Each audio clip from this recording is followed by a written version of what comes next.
Hey Northstar family, I hope you're having a good week. I just wanted to take a minute and do a little bit of a follow-up to the message that I preached on Sunday. I've heard some really good feedback and how it's been used by the Lord in a lot of ways in your lives. And one of the questions that I've gotten though is, that's all great, but now what?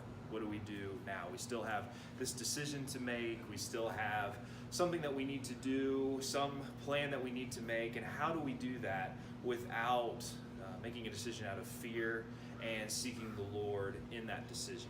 So if you haven't listened to the podcast or weren't able to be there on Sunday, I really encourage you to go do that first. But real briefly, what I want to give you is what I think we can see from Scripture, 4 biblical parameters for decision making. And I know there's probably many more than this, but to keep it simple and just a helpful tool to kind of jump off from that message, I think this is where we can start. The first one is simply, is this decision being made out of fear?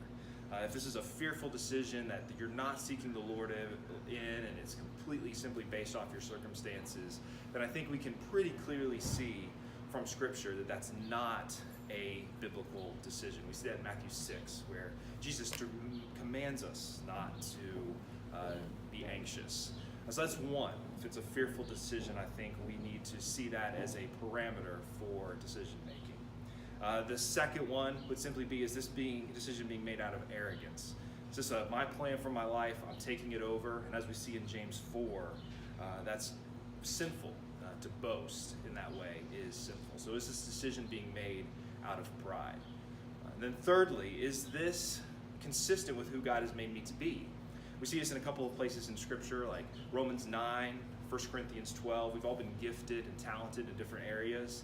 And if you have counsel and biblical community around you that is all discouraging you from making this decision, it'd probably be a good idea for you to heed that counsel from these people that God has placed in your life and see how He has gifted and talented you.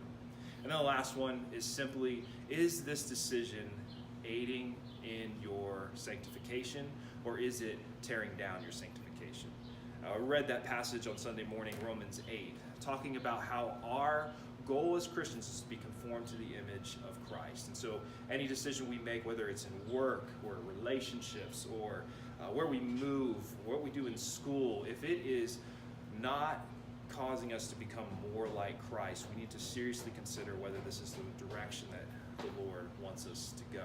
And we understand that not every decision is going to be perfect. There's going to be some struggles along the way, but we do really want to evaluate decisions on whether or not they're making us more like Christ. So within those parameters, those 4 parameters, I think we have some freedom. I think the Lord encourages us to use wisdom, encourages us to use the counsel of others. And lastly, what I want to encourage you with is this. So within those parameters, we have freedom, and we typically focus so much on the plan and whether the plan is right or the plan is wrong, or whether it's God's will or not God's will, that we forget that our ultimate focus should be on the Lord, where He's leading us, seeking the Lord, seeing what He's doing and joining Him in that. So instead of focusing so much on your plan, what will really help us be able to hold our plans loosely as the Lord would intend us to, is to focus on Him and what He is doing in our lives. So I hope that encourages you, gives you some guidance and maybe even some scripture that you can read to help encourage you as you're making the next step or making a decision or thinking through the next kind of plan you might have to make. I hope that encourages you and builds off a little bit of what we talked about on Sunday morning. Love you all, appreciate you, and hope you have a good rest of the week.